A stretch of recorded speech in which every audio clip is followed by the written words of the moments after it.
अस्सलाम वालेकुम फ्रेंड्स, कैसे हैं आप सब लोग। उम्मीद है कि आप सब लोग बिल्कुल खैरियत से होंगे, बिल्कुल ठीक ठाक होंगे। मैं भी बिल्कुल ठीक ठाक हूँ और आज मैं सुबह के नाश्ते से व्लॉग स्टार्ट कर रही हूँ। जैसे कि आप सब लोगों को पता है, सर्दियाँ आ गई हैं तो मकई की रोटी और साग जो है ये तो हमारी स्पेशलिटी है। तो आज हमने भी मकई की रोटी और साग बनाया था और ये देखिए कैसे देसी घी ऊपर से और साग में से धुएँ निकल रहे हैं और ताज़ी ताज़ी मकई की रोटी बहुत ही मज़े की लग रही थी। साथ में मैं तो चाय ज़रूर लेती हूँ। आप लोग मुझे बताइएगा कि आप लोगों को मकई की रोटी पसंद है या नहीं पसंद। और ये रोटी जो है ना, ये मैंने खुद बनाई थी। अब मैं सीख रही हूँ मकई की रोटी बनाना। मैंने यूट्यूब से वीडियो देखी थी, लास्ट टाइम भी मैंने आपको दिखाया था, तो इस दफ़ा भी मैंने खुद अपने लिए रोटी जो है ना ये बनाई थी। और ये साग देखिए ऐसे अंदर से धुआं निकल रहा है, मक्खन ऊपर और बहुत ही मज़े के साथ में दूध पत्ती और बहुत ही मज़ा आ गया। तो आप लोग भी मुझे बताइएगा कि आप लोग मकई की रोटी बनाते हैं या साग आप लोग पसंद करते हैं या नहीं। तो फिर ये दोपहर का टाइम था, हमारे घर में कुछ गेस्ट आ रहे थे, तो बस मैं उनके लिए मैंने सोचा सबसे पहले मीठा जो है ना वो बना कर रख देती हूँ, क्योंकि मीठा प्रॉपर आपका ठंडा हो तभी खाने का मज़ा आता है। बेशक अभी सर्दियाँ हैं लेकिन फिर भी कुछ चीज़ें जो है ना वो ठंडी हो तो फिर ही अच्छी लगती हैं। तो यहाँ पर ये शाही टुकड़े हमारे घर में पड़े हुए थे, मैंने सोचा चले आज इनको ही ट्राई कर लेते हैं। तो बस मैंने यही बना रही थी, दूध मैंने 1 लीटर ऊपर बॉयल होने के लिए रख दिया था। साथ में मैं देसी मुर्गे की कढ़ाई बना रही थी, तो कुकर में मैंने देसी मुर्गी जो है वो लगा दी हुई थी। तो मैंने सोचा साथ साथ मीठा भी बना लेती हूँ, तो दूध बॉयल होने के लिए मैंने छोड़ दिया था। सिंपल सी इसकी रेसिपी है, कोई इसमें हार्ड एंड फास्ट रूल नहीं है। दूध बॉयल होगा, पैकेट का सारा जो भी प्रॉपर चीज़ें हैं वो अंदर डाल के आपने इसको 15-20 मिनट पकाना है। और ब्रेड के स्लाइसेस जो मैंने इनको ऑयल में फ्राई कर लिया था, और मैंने इनको ऑयल में बहुत ज़्यादा डीप फ्राई नहीं किया था, मैंने तवे के ऊपर थोड़ा थोड़ा सा ऑयल डालकर फिर इनको फ्राई किया था, क्योंकि बहुत ज़्यादा ऑयल अपने अंदर सोक कर लेती हैं। तो मुझे वो ना मतलब अच्छा नहीं लगता, मुझे थोड़ा थोड़ा ऐसे हल्के हल्के से ड्राई जो है ना वो ज़्यादा अच्छे लगते हैं। तो यहाँ पर एक डिश के अंदर मैंने सारे टुकड़ों को एडजस्ट कर लिया था। जो दूध था वो अच्छी तरह से पक चुका था, मैंने उसको ठंडा होने के लिए छोड़ दिया। तो जब वो अच्छी तरह से ठंडा हो गया था, मैंने फ्रीज़र में उसको रखा। जब वो ठंडा हो गया तो फिर मैंने ब्रेड्स के ऊपर डाला, और मैंने सारा दूध एक ही दफ़ा में नहीं डाला था। पहले मैंने थोड़ा सा दूध डाला ऊपर, फिर मैंने इसको फ्रिज में रख दिया ताकि अच्छी तरह से जो ब्रेड हैं वो दूध को सोक कर लें। और जब फिर मैं सर्व करने लगी थी ना, बाकी का जो मिल्क था वो मैंने उस वक़्त इसके ऊपर डाला था, तो बहुत ही मज़े के बने थे। बहुत ज़्यादा मतलब ऐसे बिल्कुल इन्होंने सारा मिल्क जो है वो सोक कर लिया था, बहुत ही मज़े का बना था। आप लोग भी ज़रूर ट्राई कीजिएगा। तो ये देखिए यहाँ पर साथ में मैं मिक्स वेजिटेबल पुलाव बना रही थी। सारी सब्ज़ियाँ जो थी ना, जितनी भी घर में अवेलेबल थी, मैंने सारी सब्ज़ियाँ थोड़ी-थोड़ी सी पड़ी हुई थी, वो सारी मैंने अंदर डाली। चिकन मैंने अंदर डाला, आलू देखिए क्यूब्स में काट के वो मैंने डाल दिए, गोभी, मटर, गाजर सब कुछ मैंने इसके अंदर डाल दिया था। तो बस इनको अच्छी तरह से मैं भून लूँगी। जब ये बहुत ज़्यादा भी इनको नहीं भूनना कि ये सौगी हो जाए, बिल्कुल लटक जाएँ, थोड़ा-थोड़ा क्रिस्पी-क्रिस्पी रहेंगी, तो फिर मैं जो है ना इनका पुलाव बना लूँगी। ये देखें इनके अंदर मैंने सिर्फ़ काली मिर्च डाली थी, नमक डाला है, थोड़ी-सी जो धड़ा मिर्च होती है वो मैंने डाली है, और बस घी डाल के मैं इसको अच्छी तरह से मसाला प्याज को पहले फ्राई करके मैंने सब्जियां डाल दी हैं। और एज़ यूजुअल जो हमारा दूध है वो साथ में बॉयल हो रहा है, क्योंकि सुबह टाइम तो गैस नहीं होती बिल्कुल भी। तो जब 12 बजे के करीब गैस आती है तो उस वक्त जो है ना फिर दूध जो है ना वो हम बॉयल करते हैं। यहाँ पर दूध भी बस अब मैं हल्की आंच पे इसको रख दूँगी ताकि अच्छी तरह ऊपर ना बहुत थिक सी मलाई आ जाए।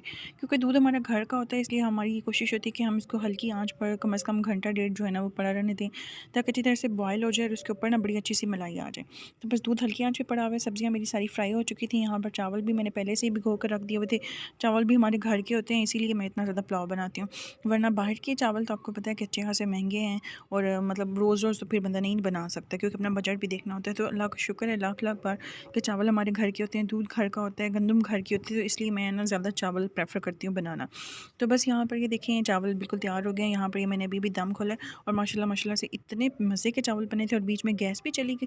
और फिर मुझे चावल जो है ना बाकी सिलेंडर पे मैंने बनाए थे। और गैस का इतना ज़्यादा इशू है कि आपने अगर सालन ऊपर रखा है इतना नीचे गैस जो है ना वो बंद हो जाती है, इसलिए हम लोग इमरजेंसी में फिर सिलेंडर जो है ना वो हमेशा फिल करवा के रखते हैं, ताकि जब भी ज़रूरत पड़े तो फिर सिलेंडर यूज़ कर लें। तो आज भी मेरे साथ ऐसा ही हुआ, चावल मेरे ऊपर पड़े हुए थे, लेकिन अचानक से क्या हुआ कि जी नीचे से गैस बंद होगी, और फिर मैंने बाकी के चावल जो है ना वो सिलेंडर पे बनाए। तो फिर ये नेक्स्ट डे का व्लॉग है। यहाँ पर हम लोग शॉपिंग के लिए गए थे, अम्मी ने और मेरी सिस्टर ने कुछ कपड़े लेने थे, तो बस हम उसी के लिए बाज़ार गए हुए थे। और बाज़ार में आपको पता है सर्दियों की बहुत ही प्यारी वैरायटी आई हुई है। तो एक यहाँ पर ये एक स्टोर है, ये रहीम शॉल्स वालों का, इनके पास शॉल्स की इतनी खूबसूरत वैरायटी थी। और ये प्योर वूल के सूट जो थे ना, ये हम लोग देख रहे थे, बहुत ही ज़बरदस्त सूट थे, लेकिन प्राइसेस इतनी हाई। 16,000 का सूट था कोई, जो हमें जो पसंद आया अम्मी को, उसके साथ भी शॉल और शर्ट थी, मतलब पूरा 3 पीस सूट था, लेकिन वूल पे, प्योर वूल पे बना हुआ था, बहुत ही खूबसूरत था। वो फिर हम रास्ते में ही टेलर को देकर आ गए थे, जब वो बनकर आएगा ना तो मैं आप लोगों के साथ ज़रूर शेयर करूँगी। फिर ये नेक्स्ट स्टॉप पर हम लोग चले गए, हमें एक थोड़ा फैंसी और कैजुअल मिक्स सा सूट चाहिए था, जो बहुत ज़्यादा फैंसी भी ना हो और बहुत ज़्यादा कैजुअल भी ना लगे। तो हम लोग ना ये खादी नेट जो आजकल चला हुआ है फैब्रिक, तो हम लोग ये देख रहे थे। यहाँ पर भी हमने काफ़ी सारे कपड़े देखे, यहाँ से भी हमने एक ड्रेस जो है वो बाय कर लिया था। इनके पास बहुत अच्छी वैरायटी थी और बड़े खूबसूरत से कलर्स थे, यानी कि जैसे कलर्स आजकल चल रहे हैं बिल्कुल लाइट से टोन्स में, और बहुत ही प्यारा काम हुआ हुआ था इनके ऊपर। हालाँकि इनकी प्राइसेस बहुत ज़्यादा हाई नहीं थी, मतलब रीज़नेबल प्राइसेस थी इस शॉप पर, लेकिन इनके पास डिज़ाइंस और फैब्रिक जो था ना वो बहुत अच्छा था। बिल्कुल जैसे हम इंस्टाग्राम पे या फेसबुक पे डिफरेंट पेजेस वगैरह पे देखते हैं, सेम वही चीज़ जो थी ना इनके पास अवेलेबल थी। ये देखें, एक तो कॉटन नेट होती है ना, एक खादी नेट होती है, और इनके पास वैरायटी भी बहुत सारी थी। कैजुअल भी थे, सेमी फॉर्मल भी थे, थोड़े से लाइट वेट भी थे, मतलब अच्छी। और ये वाला सूट ये तो मुझे बहुत ज़्यादा पसंद आया था, लेकिन ग्रे कलर चूँकि मेरे पास पहले से था तो इस वजह से फिर हमने ये बाय नहीं किया। तो हमने एक और ही लिया है, वो थोड़ा सा स्काई ब्लू शेड में है, वो भी अभी फिर रास्ते में हम टेलर को दे आए थे, क्योंकि आपको पता है शादियों का सीज़न है और टेलर फिर टाइम पर कपड़े बना कर नहीं देते। तो इसलिए जब हमने यहाँ बाज़ार से बाय किए तो हम सीधा टेलर के पास चले गए। टेलर को हमने अपने कपड़े वगैरह दिए, तो इंशाल्लाह जब वो बनकर आएँगे तो फिर मैं आप लोगों के साथ शेयर करूँगी कि हमने क्या बाय किया था। फिर हम लोग यहाँ पर शूज़ बाय करने के लिए आ गए। तो यहाँ पर ना ये एक स्टोर नया बना हुआ था, यहाँ पर अभी 25% आई थिंक सो ऑफ चल रहा था। तो यहाँ पर भी हम लोग शूज़ वगैरह देख रहे थे। अम्मी ने एक जूता लिया, अभी मैंने तो फ़िलहाल नहीं लिया, जब मैं शादी करीब आ जाएगी ना फिर लूँगी। तो यहाँ पर अम्मी के लिए हम लोग जूते देख रहे थे, तो मैंने सोचा मैं एक छोटी सी वीडियो रिकॉर्ड कर लेती हूँ, आप लोग के साथ भी शेयर करूँगी। इनके पास भी अच्छी वैरायटी थी थोड़े से, लेकिन जो थे ना वो अच्छे जूते थे, और ऑफ़ भी लगा हुआ था, तो बड़ी रीज़नेबल प्राइसेस में हमें मिल गया। अब ये जो आप देख रहे हैं कोट शूज़, ये वैसे ही शायद 4000 के थे, लेकिन ऑफ़ के बाद इनमें से कोई 3000 का था, कोई 3200 का था। तो इस तरह से ना अच्छी खासी ऑफ़ जो था ना वो लगा हुआ था। तो अम्मी ने भी एक जूता ख़रीदा था यहाँ से, मैं आपको दिखाती हूँ अगर, तो मैंने वो रिकॉर्ड किया। ब्राउन कलर का जूता, उन्हें तो कैजुअल चाहिए था, जैसे घर से बाहर वगैरह निकलने के लिए, सर्दियों में आम पहनने के लिए। तो वो भी वैसे 3000 का था आई थिंक सो, और ऑफ़ के बाद हमें वो मिला था 2200 का।